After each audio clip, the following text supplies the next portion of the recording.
본 방송에서 제공하는 부동산 정보는 투자 판단에 대한 조언입니다. 방송에서 제공하는 부동산 물건의 가치, 가격 상승 및 가격 하락에 대해서는 방송사에서 보장하지 않습니다.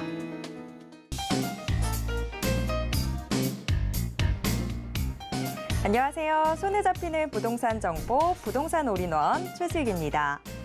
지난 21일 정부가 경제정책 방향을 통해 내년도 파격적인 부동산 규제 완화 방안을 예고하자 극도로 위축된 주택시장에 기대감이 커졌습니다.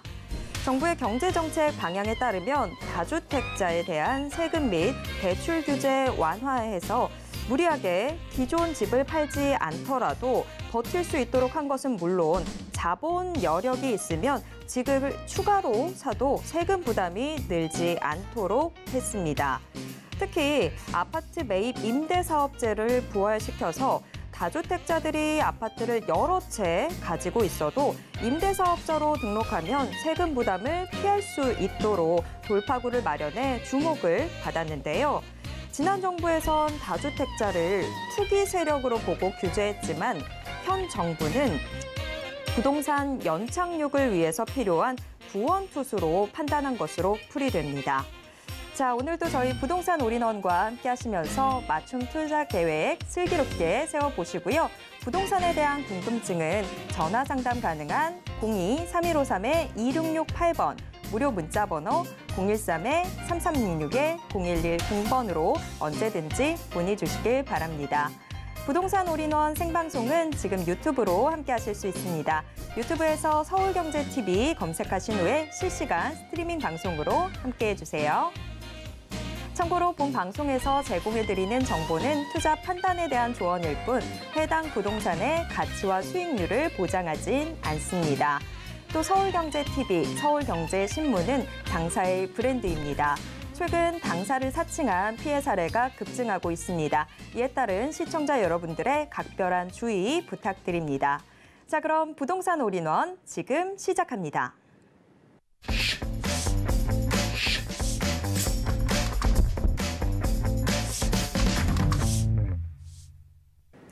부동산 올인원 첫 순서는 레인메이커 이지원 이사님과 함께하도록 하겠습니다. 자, 이지원 이사님께서는 오늘 2023년 달라지는 부동산 완화책이라는 주제로 강의 준비해 주셨다고 하는데요. 어떤 내용일지 지금부터 들어보겠습니다. 네, 여러분 지금 매스컴마다 지금 내년에 바뀔 이 부동산 완화 정책에 대해서 분석 기사 자료들이라든지 그거에 대해서 이제 많은 얘기들이 하고 있습니다. 여러분 이제 거의 외울 정도시죠. 그런데 여기에서도 과연 그 효과가 얼마나 될까? 라는 부분에 있어서는 솔직히 말씀드리자면 좀 퀘스천입니다. 저도. 왜냐하면 여기에 약간의 함정이 좀 숨어 있기 때문에 과연 이것이 정말 풀어준 게 맞는가라는 좀 비판의 목소리도 나오고 있기 때문입니다. 자, 먼저 이제 이것을 반대하는 쪽에서는 이 경제가 어려운데 세제를 좀 이렇게 부자 감세해 주는 거 아니냐 그런 얘기를 합니다. 근데 절대 그런 건 아닙니다. 왜 제가 절대라는 이런 위험한 단어를 쓰냐? 자, 전 세계 부동산 가격이 하락 추세입니다. 그런데 자, 우리나라의 뿐만 아니라 다른 나라 사례를 좀 보겠습니다. 부동산에 대해서 이렇게 징벌적인 세금을 때리는 곳은 우리나라밖에 없습니다. 왜냐하면 다주택자들을 보면 이 공급 시장에 안정적인 임차 시장의 그 가격을 형성하고 그리고 공공이 못하는 것을 민간이 대신 자신의 자본으로 이렇게 해주는 바로 그러한 순기능을 바로 인정하지 않는다라는 얘기는 거죠. 그래서 지난 5년 동안 전 정부에서는 굉장히 적폐의 대상으로 대상이 됐습니다. 자, 그런데 선진국 독일이나 선진국의 예를 들어보면 물론 거기도 투기가 있겠습니다만 10년 동안 주택을 보유로 하고 있을 경우에는 양도세가 100% 면제입니다. 그것은 투기로 보지 않기 때문입니다. 그러나 우리는 지금 10년을 갖고 있든 20년을 갖고 있든 양도세는 꼭 내게 돼 있죠. 자, 거기에다 또 보유세가 재산세와 또 종부세 이렇게 2개나 더 냅니다. 이중과세 논란이 있죠. 자, 그래서 부자감세 아닙니다. 그리고 우리 경제에 대해서 좀 공부를 하셨던 분들은 보면 이 조세의 부담에 대한 조세 정가의 부담 이런 뭐 단어를 좀 들어보셨을 것이라 생각합니다. 세금은 임대인한테 때리는데 결국 그거를 내는 것은 누구냐? 네, 우리 서민, 임차인이 되겠습니다. 같이 내기도 하고 더 많이 내기도 합니다. 그러나 지금 굉장히 임차인들만 지금 이렇게 세금을 이렇게 부자 감세다 뭐 이렇게 비판들을 하시는데 오히려 세금을 많이 걷게 되면 그거에 대한 당연히 여기는 자본주의이기 때문에 어떻게든 어느 곳에서든 그것을 다시 메꾸려고 하는 그 속성이 있습니다. 그것이 바로 조세의 정가와 조세의 정가와 귀착 이렇게 용어를 말씀드립니다. 그래서 지금의 가장 큰 문제는 뭐겠습니까? 네, 거래 절벽입니다.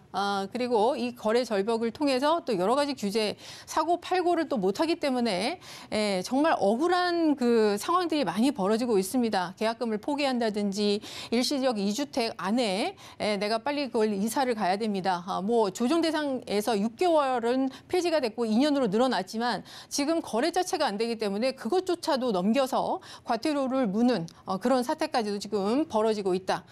그렇기 때문에 빨리 이것을 풀어야 되는데, 자, 무주택자 분들에게 내년에 바로 이제 2023년에 1분기부터 이제 특례 보증론이 시작이 됩니다. 여기서는 이제 그 소득도 보지 않고요. 일단 예를 들어서 4,850만 원 정도의 연봉을 갖고 있으면 하나 5억까지 대출이 된다고 합니다. 그러니까 많이 안 보는 거죠. 예. 그래서 무주택자들에게 일단 기회를 주는 겁니다. 그러나 아시겠지만 굉장히 지금 움츠려 있는 부동산 시장에서 쉽지 않습니다. 그래서 이제 다주택자들에게 기회를 열어주고 다시 끌어안기를 시도를 하고 있는 그런 완화책이다라고 보시면 될 것 같고요.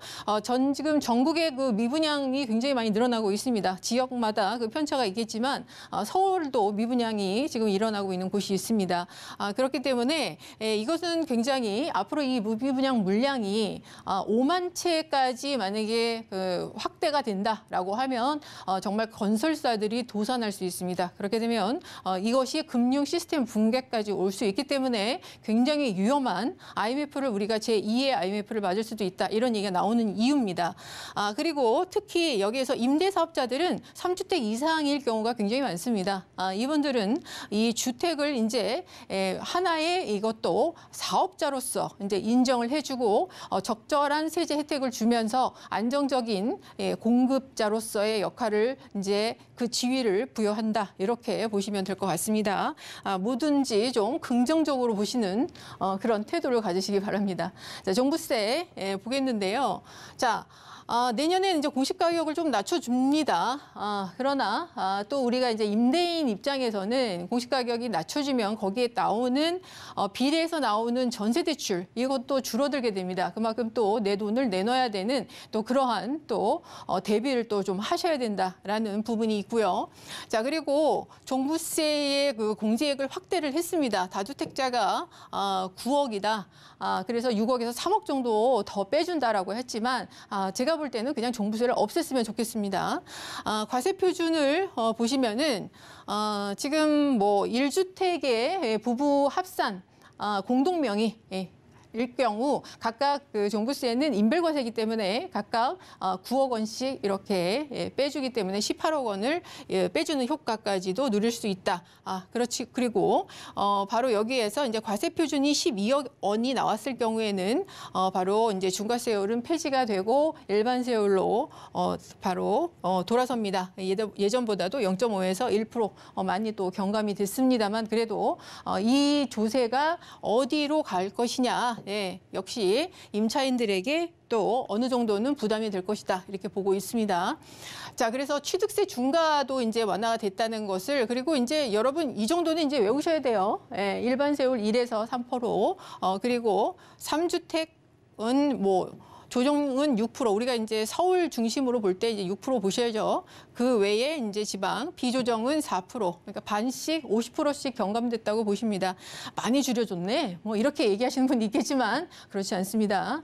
왜냐하면 실상은 사실 이게 풀어준 것 같은데 또 막상 사기에는 굉장히 부담스러운 취득세이기 때문입니다. 지금 이 그 취득세가 예를 들어서 조정제약에서 빌라를 우리가 지금 이 시장에 좀 더 뭐 모아라든지 뭐 어떤 정비 사업 이런 것들을 추진하고 있는 빌라를 하나 산다고 보십시오. 5, 6억 정도라고 우리가 그냥 한번 봤을 때 거기에서 6% 얼마입니까? 5, 6에 35. 3,600만 원입니다. 그러면 그 돈이 내가 들어가는 또 매매 가격과 거기에 또 취득세가 또 몇 천만 원도 들어가는 겁니다. 그렇기 때문에 이게 과연 감세냐 이런 얘기가 나오죠. 네, 그래서 쉽지 않다. 얼마나 이게 큰 효과를 낼지는 아무도 모른다라는 거죠. 다주택자 세제 완화했다고 해서 지금 취득세 중과 완화 금방 말씀드렸고요. 양도세 중과 완화, 양도세.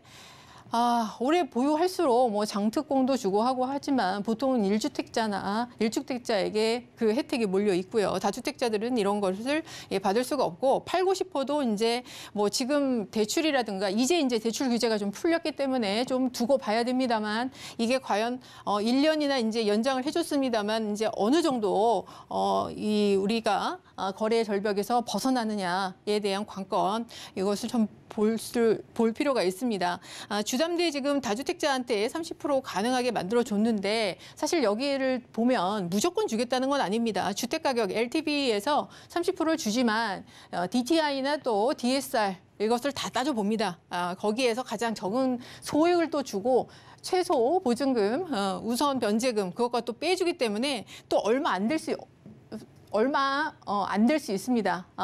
말은 30%면 굉장히 커 보이는데 여러분의 지금 주택가격에서 30%가 다 나온다 이렇게 또 생각하시면 또 안 된다 이런 거죠. 그러나 그래도 지금 뭐 임차권 등기 뭐 이런 걸로 해서 소송이 굉장히 많이 일어나고 뭐 신용 불량자들이 생기고 뭐 지금 경매 많이 넘어가고 많은 뭐 지연 이자 12% 내고 이런 지금 혼란 시기가 있습니다. 이런 것들을 그래도 어느 정도는 좀 잠재울 수 있는 그런 효과를 좀 기대해 본다 이렇게 볼 수 있겠죠. 자, 임대사업자 혜택이 복원됐다고는 했습니다. 자, 아파트가 좋죠. 네, 국민주택 규모 8호 등록 가능합니다.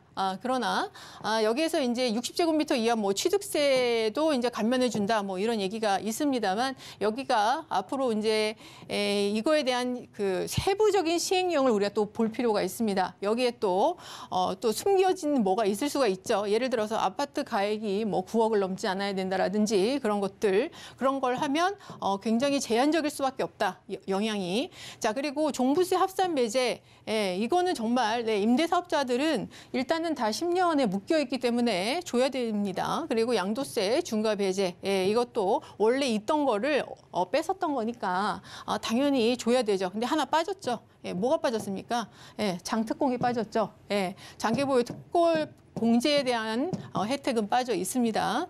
그래서 10년에서 15년 으로 늘어나면 더 혜택이 많은데 장특공이 빠져 있기 때문에 과연 이것이 또 얼마나 그 효과를 낼지 그건 또 지켜봐야 됩니다. 지켜볼 게 굉장히 많네요. 대출에서도 담보대출이 추가적으로 나온다고 했지만 그래도 이거는 조금 고무적입니다. 그래도 임대사업자한테 좀 더 혜택을 주겠다.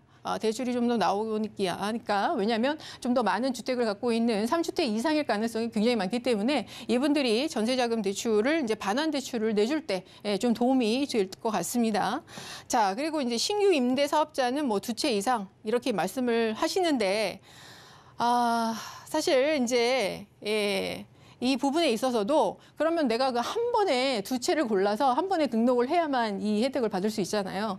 그런데 지금 이 하락기에 그리고 지금 이 심리가 굉장히 위축된 상황에서 정말 그 용기 있는 분들이 2채나 딱 사가지고 임대사업자로 딱 등록을 한다. 뭐 그런 분도 많이 있을 수 있습니다. 그런데 가장 제가 우려하는 건 뭐냐면, 자, 여러분 2년 전 한번 생각해 보세요. 임대사업자 가입해서 세제 혜택 준다라고 해놓고선 어떻게 했습니까? 다 없애버렸죠. 정책의 신뢰성의 문제, 배신에 우리가 시간을 한번 기억이 있습니다. 임대사업자에 대한. 그래서 또 그러면 어떻게 하나? 정권이 바뀌면 또 어떻게 하나? 이거에 대한 사람들이 불신이 분명히 있습니다. 이거에 대해서 정부가 그렇지 않다. 말을 바꾸지 않고 다른 정부가 들어와도 이것만큼은 지켜주겠다는 뭔가 확언을 해줘야 이 정책이 분명히 살아날 수 있다. 이렇게 말씀드릴 수 있겠습니다. 우리 좀 지켜봐야 됩니다. 그리고 경제가 굉장히 지금 어려운 위기가 한두 번, 한 차례, 두 차례 이렇게 찾아올 수 있는데 뭐 저력의 민족이니까 분명히 이겨낼 수 있다고 생각을 합니다. 그러나 일단은 지금 부동산 갖고 서로 부자 감세니 뭐니 싸우지 말고 일단은 국외에서 돈 벌어 올 생각만 하시기 바랍니다. 네옴시티를 따오든 아니면은 우리의 국방력 군비 그런 것들 수출을 좀 많이 하든 그런 식으로 해서 외화를 빨리 들어와서 안정을 시켜야 됩니다. 그리고 부동산도 자가 비율이 굉장히 많이 높아졌습니다. 그리고 지금은 어떻게 보면은 옛날에 2010년과 같은 빚 내서 집 사라 이런 얘기입니다. 그런데 기회를 주고 있는데 지금 또 머뭇거리고 있는 분들이 많아요. 그리고 더 바닥이 오지 않을까 이런 생각을 하는데 사실 이 완화책이 나오지 않았으면 더 기다리면 바닥이 나오지 않을까. 왜냐하면 어쩔 수가 없거든요. 방법이 없을 때는 던질 수밖에 없습니다. 그렇지만 완화책이 나왔기 때문에 어느 정도 숨통이 트였기 때문에 저는 지금이 바닥이라고 봅니다. 그래서 이제는 좀 더 터닝 포인트의 지금 순간이 오지 않았나라고 보는데 과연 그것이 어느 정도의 속도를 갖고 어느 정도의 정부가 원하는 효과를 얻을지 모르겠습니다만 만약에 이것이 효과가 미비하다면 더 풀어줘야 되겠죠. 그거에 대해서 정부 관계자들 굉장히 이 민심에 귀 기울이시고 일단은 경제를 살리는 것에 뭐 부자는 뭐 어쩌고 그런 얘기하지 마시고 일단은 경제를 회복시키고 거래량을 회복시키는 것에 굉장히 집중을 해주시기 바랍니다. 정말 부탁드립니다. 지금 뭐 그냥 사족입니다만 전자제품에 대한 재고량이 지금 사상 최대라고 합니다. 이사들을 안 가니까요. 그러니까 이것들이 사회 전반적으로 지금 부동산의 그 거래 절벽이 미치는 영향이 굉장히 큽니다.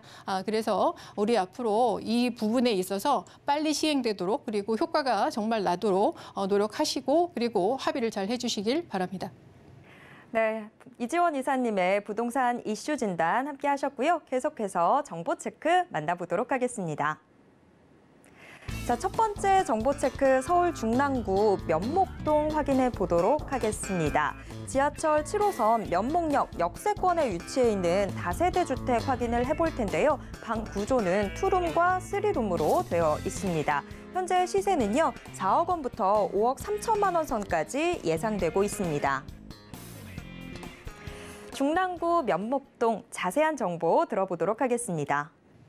네, 여러분 지금 부동산 완화책이 나와서 지금 뭐 어디에 투자를 할까 하는 분들도 분명히 계시리라 생각을 합니다. 그런데 투자할 곳이 또 마땅치가 않죠. 왜 제가 이런 말씀을 드리냐? 라는 것은 이제 뒤에서 설명을 드리겠습니다. 자, 오늘 이제 면목동에 대해 모아타운 선정지 바로 거기에 대해서 말씀을 드립니다. 여러분 이제 가장 잘 알고 계신 게 이제 재개발, 민간 재개발의 이제 신속 통합. 그러니까 10년, 15년 걸리던 것을 이제 인허가를 이제 줄여줘서 굉장히 빠르게 하는 것이 이제 신속 통합. 그냥 옛날 재개발이라고 보시면 되죠. 그리고 그 외에 거의 서울의 80%가 재개발이 안 되는 땅들입니다. 그러네 완화책을 풀어주고 지금 계속 빌라에서 살 수는 없잖아요. 그렇기 때문에 이것을 아파트로 바꿔줄 수 있는 바로 제도 빈집 및 소규모 정비법, 특례법에 의한 바로 모아타운 요것이 지금 곽강을 받고 있습니다. 그래서 이것이 이제 앞으로 좀 좋은 집에서 살 수 있는 그런 어떤 그 희망을 줄 수 있는 그런 개발 사업이다 이렇게 보시면 될 것 같습니다. 그런데 여기가 이제 서울시에서 가장 이제 추천을 하고 많이 또 LH나 뭐 허그 쪽에서도 이런 그 저리로 이 보증 자금, 이 사업비를 또 대출을 해주는 좋은 점이 많습니다. 가장 그 모어타운이 좋은 점은 일단은 이제 뭐 노후도 부분이 아무래도 크게 완화됐다는 거죠. 신축이 좀 많이 껴있는 지역들도 우리가 아파트로 바뀔 수 있다라는 기대감을 줄 수 있다는 거고요. 자, 그리고 여기에서 재개발이나 뭐 이런 것들이 가장 정비 사업에서 걸리는 것들은 큰 대지 지분을 갖고 있는 분들이 반대하는 겁니다. 근데 거기에서 우리의 지금 도정법에 따른 바로 신속통합에서는 최대 1+1, 그러니까 1+1 두 채밖에 안 줍니다만 지금 모아타운에서는 최대 세 채에다가 상가까지 더 줄 수 있는 그래서 보상이 톡톡히 줄 수 있는 부분 때문에 굉장히 이점이 있다. 그리고 다른 그 재개발 지역에 비해서 좀 투자 금액이 적다 이런 부분들이 있죠. 그래서 이 면목동을 제가 계속 강조를 하는 이유가 뭐냐? 자, 모아타운 여러분 그런데 이제 이 모아타운이 여기저기 다 된다고 하니까 우리도 모아타운 할래 저기도 할래 하면서 계속 뭐 선정을 또 해주니까 여기저기 공모를 합니다. 그래서 여기는 예정 지역, 여기는 예정 지역 이렇게 나오고 있는데 일단 모아타운은 후보지 선정 지역을 고르십시오. 네. 그렇게 해도 지금 진행이 될까 말까입니다. 뭐 이거는 이제 제가 보수적으로 말씀을 드리는 거지만 지금 예정 지역 투자는 좀 힘듭니다. 왜냐하면 지금 또 여러분이 이제 권리 산정일에 대해서 또 말씀을 좀 드릴 수밖에 없는데 신속 통합 계획에서는 올해 그러니까 2022년 1월 28일 이후에 지어지는 신축에 대해서는 청산입니다. 모아타운은 근데 그런 게 없다가 2022년 10월 27일 이후에 지금 공사를 시작하는 또는 건축 허가를 받는 그러한 신축들은 청산 이렇게 이제 투기 방지책이 나왔습니다. 그렇기 때문에 이제 모아타운에도 그 기회가 막혀 있다. 그래서 기존에 있는 후보지들 중에서 여러분이 하실 수 있는 것들을 빨리 찾으셔서 마지막 투자를 하셔라 이렇게 말씀을 드릴 수밖에 없습니다. 권리 산정일 말씀드렸고요. 모아타운의 권리 산정일은 좀 다릅니다. 재개발 그 신속통합하고요. 권리 산정일 이전에 착공 신고 완료를 받아야 되고요. 신축일 경우에 그 다음에 내가 조합 설립 인가를 받기 전에 등기를 쳐서 소유권을 확보를 해야 됩니다. 이 두 가지 엔드 조건을 꼭 기억하시기 바랍니다. 자, 그리고 오늘 소개드리는 이제 면목동에서 가장 큰 구역 이게 있고요. 여기가 이제 이렇게 11개 구역으로 나눠져 있습니다. 이게 이제 통합 건축 계획으로 인해서 밑에 뭐 지하 주차장을 통합으로 이렇게 건축을 한다든지 커뮤니티 시설을 만든다든지 이렇게 되면 굉장히 좋겠죠. 그리고 하나의 그 단체 그 그룹으로 보기 때문에 시공사 선정에 있어서도 좀 프리미엄 있는 시공사를 선정할 수 있는 그런 이점이 있습니다. 그리고 지금 그 여기 면목동 같은 경우가 강남하고 굉장히 가깝습니다. 강남에 일단 도로와 그리고 7호선 라인이 연결되어 있다는 점, 특히 여기 동부간선도로의 지하화 사업이 진행이 되고 있기 때문에 이제는 10분 내로 영동대로의 삼성 복합지구, 국제교류 복합지구로 연결이 된다는 점이 굉장히 큰 메리트죠. 자, 그리고 GTX 부분을 또 빼놓을 수가 없습니다. 바로 이 면목역의 한 정거장 위가 상봉역인데요. 거기 B노선이 들어옵니다. 자, 그리고 C노선은 이제 청량리역에서 우리가 이용할 수 있는데 도심의 각 부분을 가장 주요 부분을 다 지나는 노선들이죠. 그런데 자, 청량리는 그럼 어떻게 가냐? 면목역에서 면목선을 타고 가면 됩니다. 우리가 지금 이제 개발을 하는데 한 5, 6년 걸릴 수 있고 8년이 걸릴 수도 있습니다만 어쨌든 면목선은 2030년에 개통이 예정되어 있습니다. 입주될 때쯤이면 이런 교통망도 다 완성이 되기 때문에 교통 때문에 뭐 전세를 못 맞춘다거나 아니면 불편하다거나 그런 일은 없을 것이다. 이렇게 보고 있습니다. 청량리역은 또 뭐 그 명성에 대해서는 여러분 다 아시죠? 현재도 지금 굉장히 많은 노선들과 앞으로 복합환승센터 그 가장 환승역으로서 역할을 톡톡히 서울역과 뭐 삼성역과 더불어서 3대 축으로 지금 보여지고 있습니다. 또 바로 이 일자리가 또 상업시설들 이런 것들이 많이 들어오기 때문에 그만큼 또 주변에 끼치는 영향, 특히 시세가 높아지는 영향, 이제 많이 떨어졌으니까 또 오를 때가 있죠. 그걸 또 바로 이런 개발 사업으로 볼 수 있습니다. 면목동이 지금 3룸 기준, 2룸 기준 이렇게 볼 수 있겠는데요. 4억 원에서 5억 3천만 원입니다.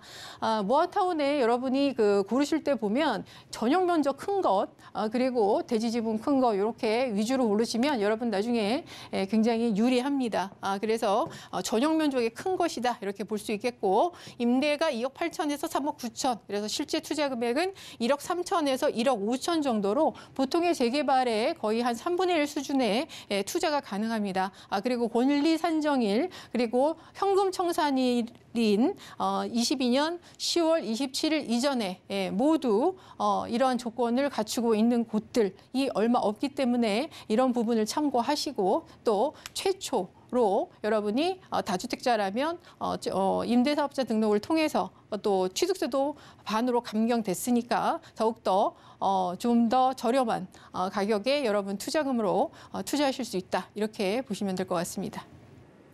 중랑구 면목동 소개 잘 들었고요. 이주원 이사님의 1:1 무료 전화 상담도 준비되어 있습니다. 상승세 전환에 대비하는 현명한 부동산 투자라는 주제로 1:1 무료 상담 전화로 진행되는데요. 참여 원하시는 분들은 02-3153-2668번으로 문의 주시길 바랍니다. 자, 이지원 이사님의 부동산 정보 체크, 네이버 TV의 센TV, 부동산 사람들을 통해서 다시 보실 수 있는데요. 지금 화면을 통해서도 한 번 더 정리해 드릴게요.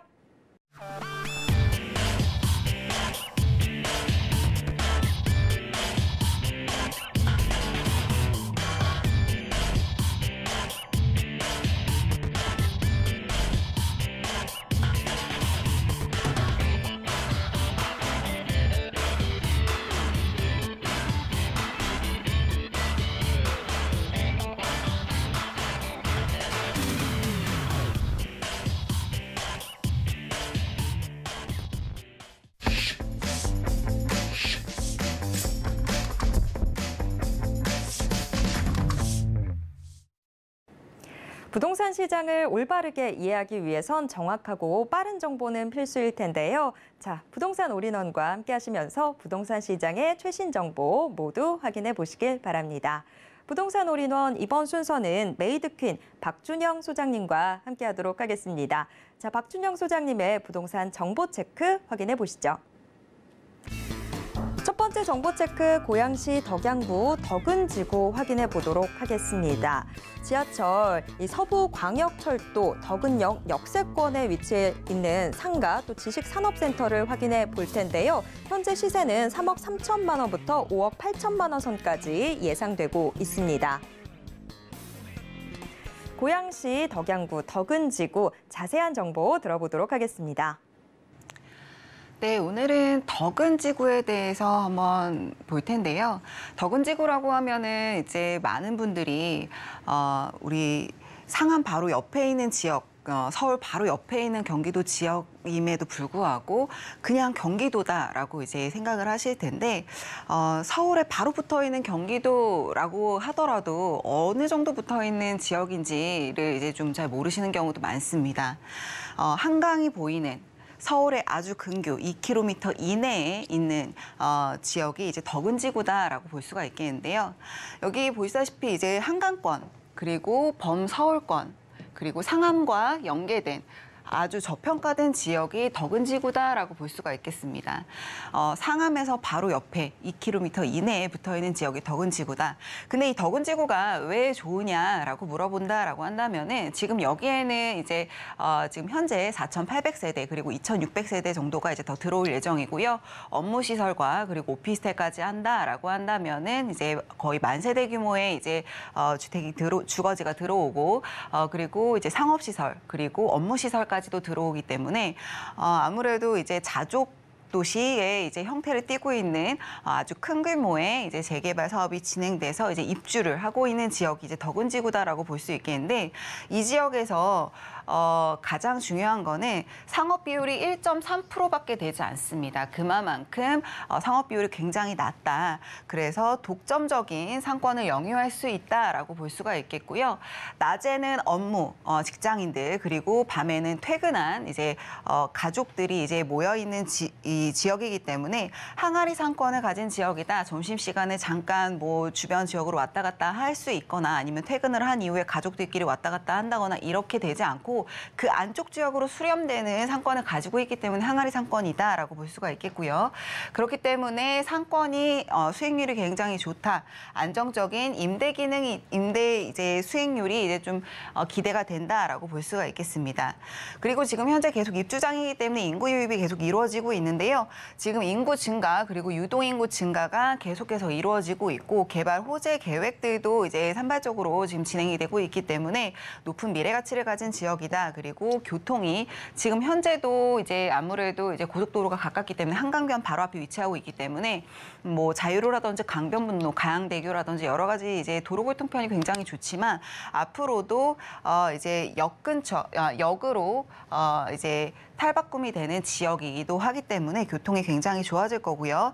그리고 일자리, 지식산업센터가 굉장히 대규모로 거의 23% 정도의 이제 업무지구가 생길 예정이기 때문에 일자리 또한 굉장히 많은 지역이 될 것이다. 그리고 만세대 규모의 이제 주거지가 있기 때문에 인프라가 굉장히 이제 탄탄하게 형성이 될 지역이다라고 볼 수가 있겠습니다. 말씀드렸다시피 여기가 지금 덕은지구인데요. 상암과 거리가 굉장히 가깝습니다. 반경 1km 이내에 있는 게 상암이고요. 거리로 따지면 2km 이내에 있고요. 마곡지구 같은 경우에는 반경 3에서 4km 이내에 있기 때문에 아무래도 이제 서울과 굉장히 가까운 지역이다. 그리고 한강을 끼고 있습니다. 한강을 끼고 있기 때문에 주변 지역과의 연계성, 도로교통편이 굉장히 좋은 지역이다라고 볼 수가 있겠고요. 지금 서울에서 반경 2km 이내에 위치한 지역 같은 경우에는 11만 인구의 신도시에 준하는 이제 평가를 받습니다. 그렇기 때문에 이제 창릉이라든지 향동지구에 있는 지식산업센터와는 조금 더 다른 양상, 조금 더 가치가 높은 지식산업센터라든지 상업시설이 지금 여기 덕은지구에 만들어지고 이제 입주하고 있다라고 볼 수가 있겠습니다.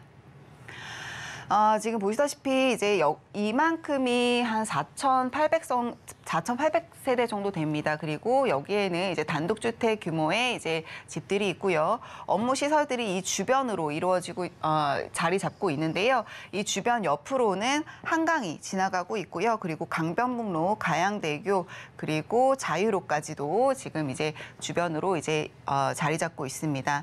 그리고 이 주변으로 국방대 부지라고 해서 2,600세대 정도가 더 들어올 예정이기 때문에 이쪽으로 이제 또 주거지의 기능이 조금 더 확충이 될 것이다. 그럼에도 불구하고 상업시설의 규모가 굉장히 낮고 그리고 업무지구가 좀 넓게 분포되어 있기 때문에 자족도시의 기능을 띠고 있다라고 볼 수가 있겠고요. 한강 바로 앞에 위치하고 있어서 한강 조망권이 보이는 이제 사무실이라든지 업무시설 그리고 상업시설들이 있다. 그리고 주거지 또한 한강을 이제 전망으로 가지고 있는 주거지 또한 이제 이쪽에 있다라고 볼 수가 있겠는데 입주장이라고 말씀드렸잖아요. 지금 덕은지구 같은 경우에는 전세가도 굉장히 낮게 형성이 되어 있기 때문에 아무래도 전세를 찾으시는 분들도 또 이제 좋은 팁이 될 거라고 생각이 됩니다.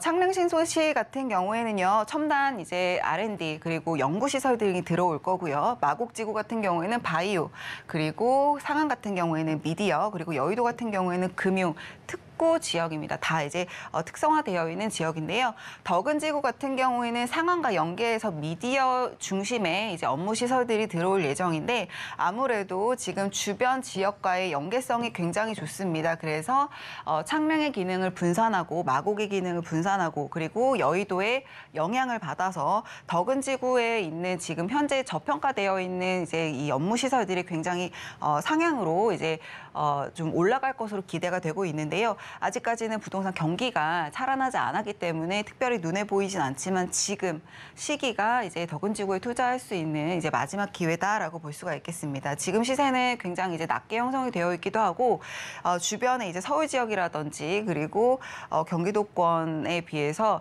가치나 이제 상대적 저평가가 되어 있는 지역이기 때문에 굉장히 좋은 지역이다라고 볼 수가 있겠고요. 지금 도로교통편을 보게 된다면은 지금 이제 대장 홍대선이 덕은역을 지나서 이제 상암역 그리고 이제 DMC역까지 가게 될 텐데요. 그리고 강변북로 가양대교 그리고 자유로 서울 문산 고속도로 여러 교통편이 지금 이 덕은지구 중심으로 해서 이제 펼쳐지고 있습니다. 그렇기 때문에 도로교통편이 굉장히 좋은 지역이다. 그리고 이제 업무 시설 같은 경우에는 도로교통편이 굉장히 좀 중요한 위치를 이제 띄고 있다라고 볼 수가 있겠고요.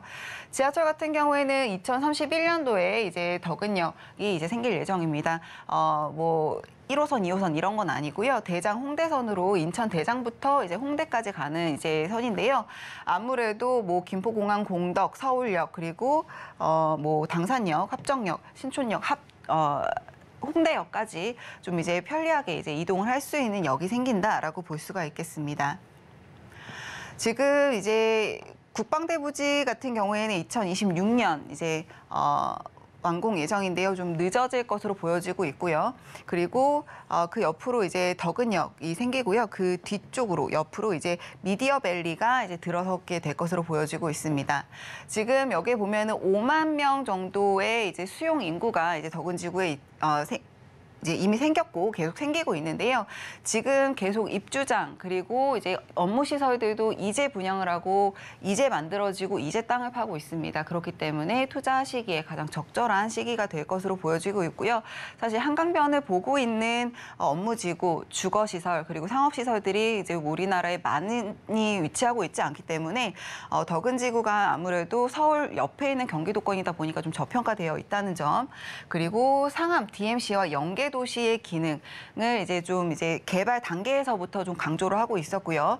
그리고 업무 시설 비율이 높은 자족 도시라는 점, 그리고 상암 미디어 복합다운 완성 시에 덕은지구 가격의 재평가가 충분히 이루어질 수 있습니다. 지금보다는 시세가 많이 상향 조정될 것으로 보여지고 있기 때문에 덕은지구가 전반적으로 이제 업무라든지 주거라든지 상업시설이라든지 어느 부분에 투자가 들어가도 이상하지 않을 만큼 굉장히 높은 가치를 가진 지역이다. 라고 볼 수가 있겠습니다.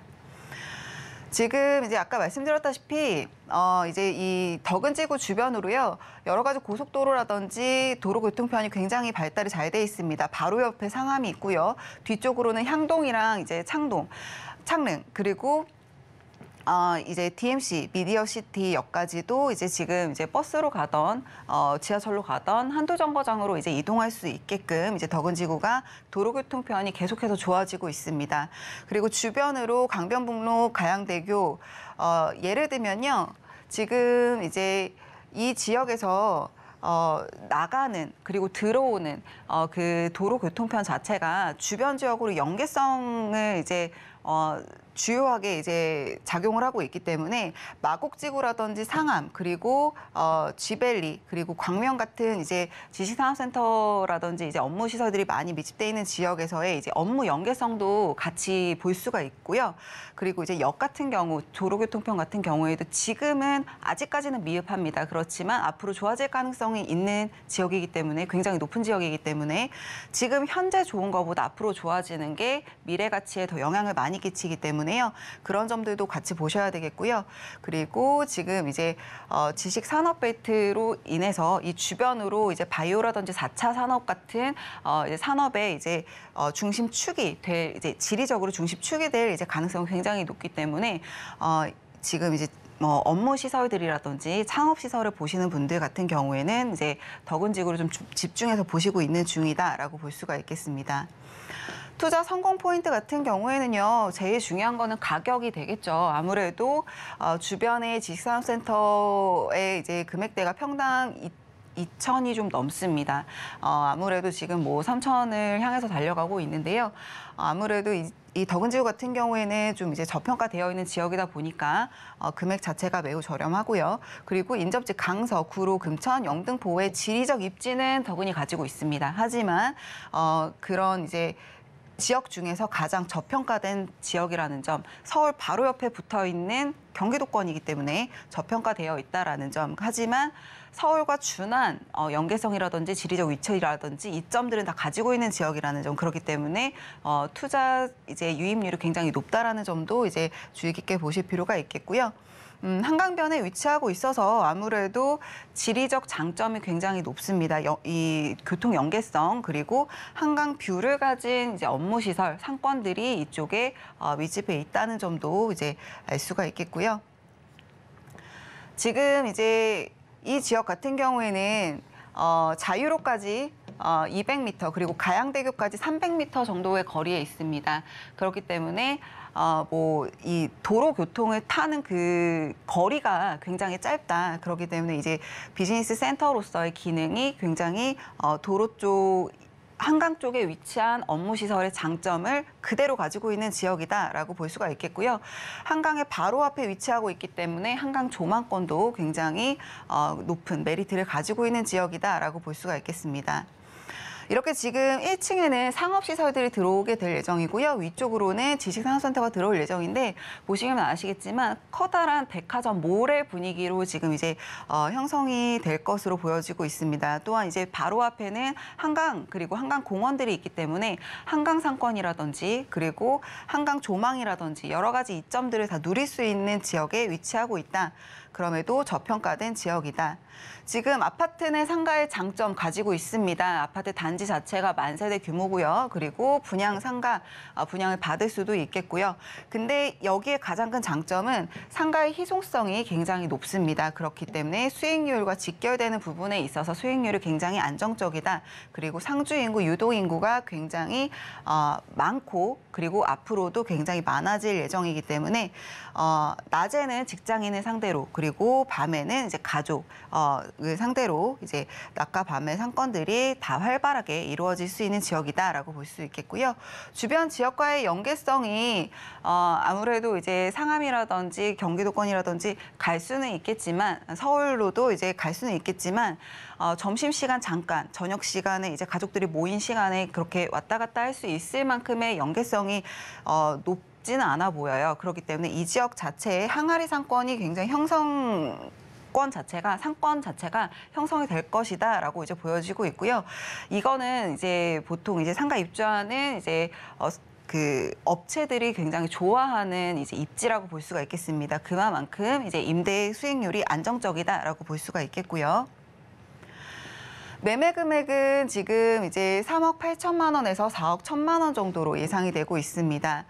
월세 시세는 보증금 1,000에 월에 100에서 110만 원 정도 예상이 되고 있고요. 이거는 지식사업센터 기준입니다.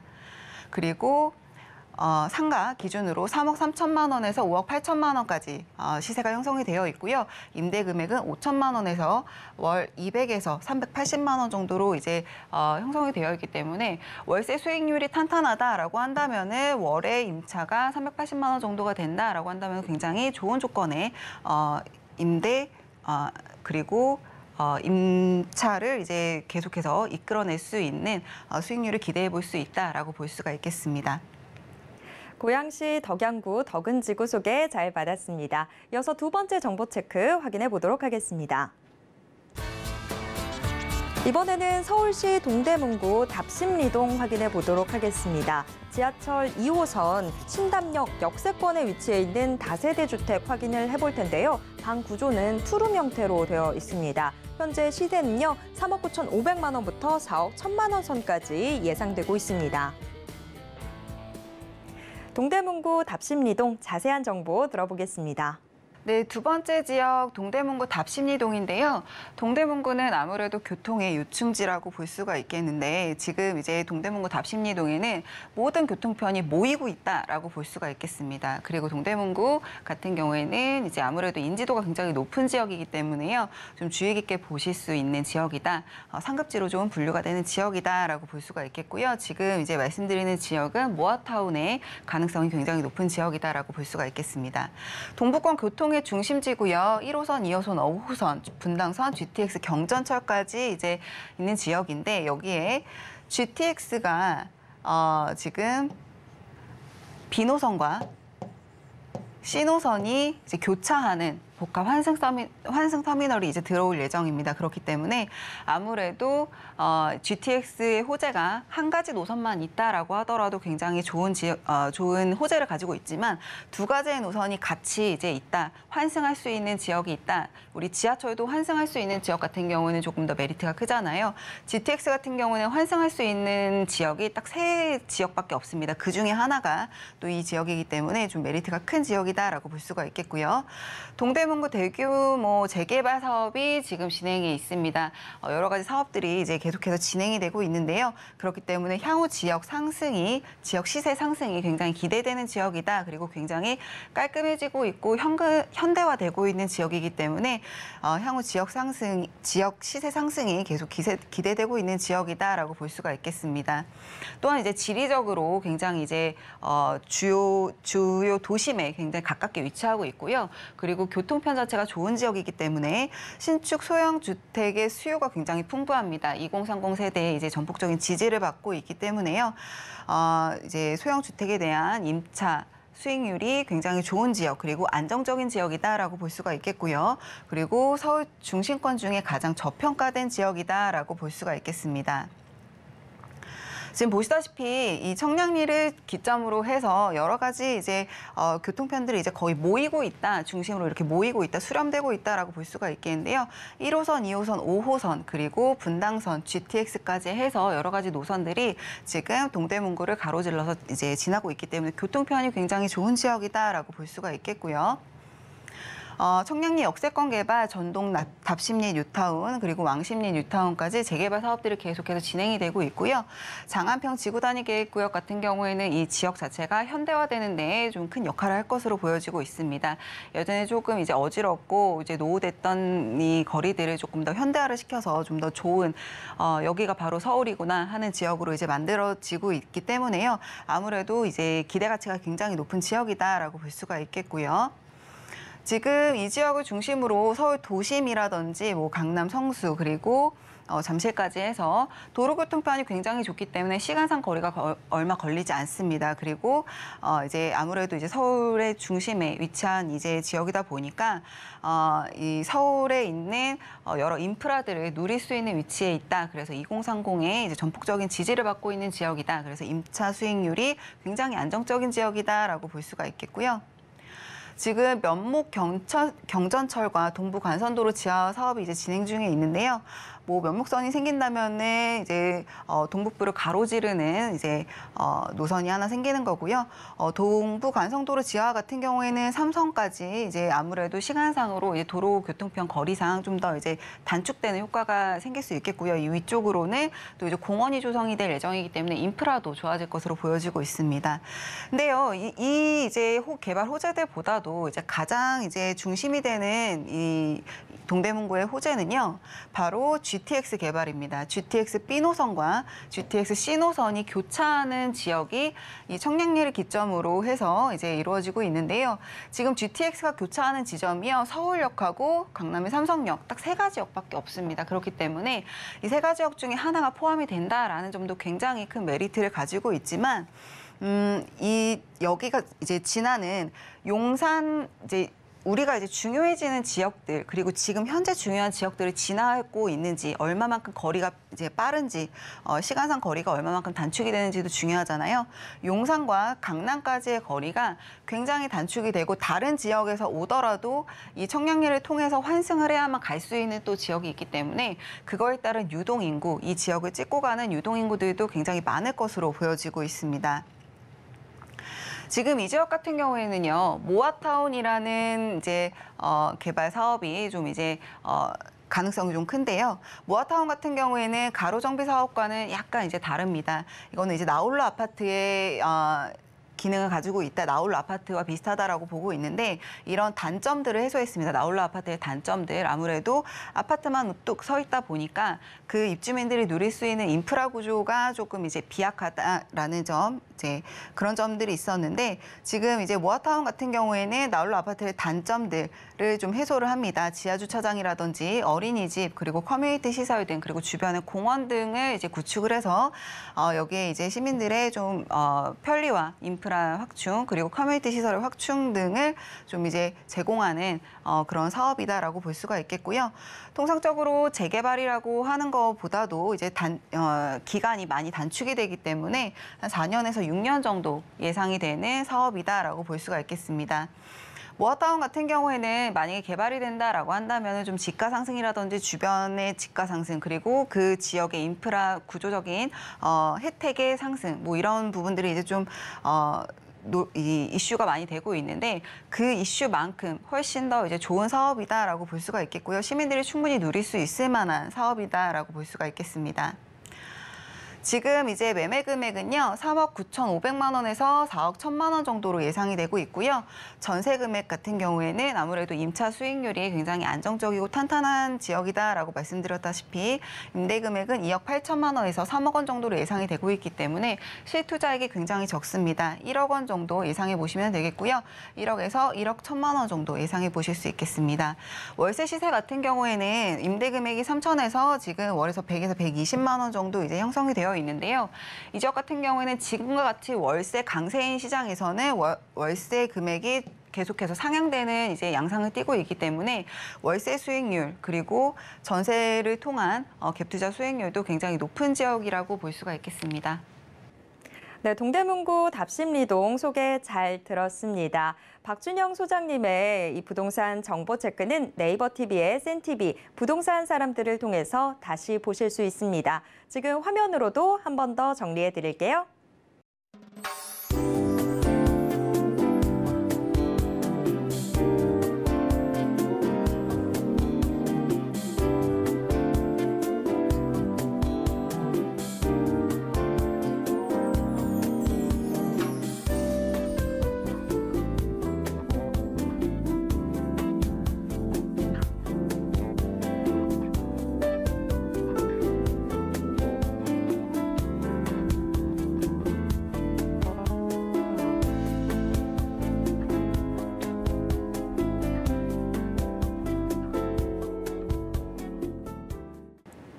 부동산 올인원에서 제공해드리는 정보는 투자 판단에 대한 조언일 뿐 해당 부동산의 가치와 수익률을 보장하진 않습니다. 또 서울경제TV, 서울경제신문은 당사의 브랜드입니다. 서울경제증권TV와 서울경제TV 손실복구팀, 피해보상팀, 리스크관리팀 등 당사를 사칭한 피해가 늘고 있습니다. 이에 따른 시청자 여러분들의 각별한 주의 부탁드립니다. 오늘 방송은 서울경제TV 홈페이지와 네이버 TV의 센TV 부동산 사람들을 통해서 다시 보실 수 있습니다. 방송이 끝난 후에도 남아있는 부동산 궁금증은 전화 상담 가능한 02-3153-2668번 무료 문자번호 013-3366-0110번으로 언제든지 문의 주시길 바랍니다. 부동산 올인원 시청자 여러분, 2023년 새해에도 모두 건강하시길 바랍니다. 부동산 올인원은 새해에도 여러분들께 힘이 되는 정보 전해드리도록 하겠습니다. 여러분 새해 복 많이 받으시고요. 늘 건강하시길 바랍니다. 오늘도 함께해 주신 여러분 고맙습니다.